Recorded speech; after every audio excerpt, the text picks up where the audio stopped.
649 soldats tués en 74 jours de combat.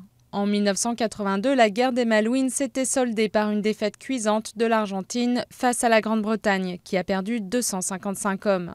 30 ans après, Buenos Aires inaugure son premier centre de santé pour les anciens combattants. Les blessures de guerre sont encore vives. Ici, tous rappellent le manque de préparation et de moyens, ainsi que les conditions extrêmes dans lesquelles ces jeunes conscrits de 18 à 20 ans ont combattu. Nous vivions pendant tout le conflit dans des trous dans la terre. On les appelait les trous de renard.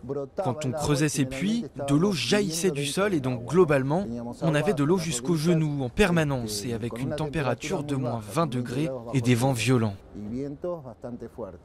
Cette guerre, censée redorer le blason du régime dictatorial de l'époque, reste incomprise par les Argentins. Des milliers de jeunes envoyés au front n'avaient même pas d'armes pour se défendre et rien à manger. Et beaucoup ont été torturés par leurs propres supérieurs. La faim et le froid, les tortures psychologiques, physiques et verbales que nous subissions. Tout cela, nous ne l'oublierons jamais. Dario avait 19 ans à l'époque où il a été appelé. Comme beaucoup, le retour au pays avec de tels traumatismes a été encore plus dur que la guerre.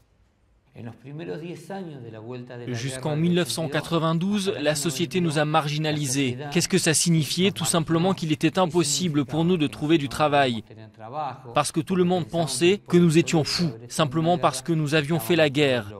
Beaucoup ne se sont jamais remis de cette guerre. 400 anciens combattants se sont suicidés après la fin des combats ces 30 dernières années. Aujourd'hui, des vétérans viennent de porter plainte pour obtenir que leurs supérieurs de l'époque soient enfin jugés pour crimes contre l'humanité.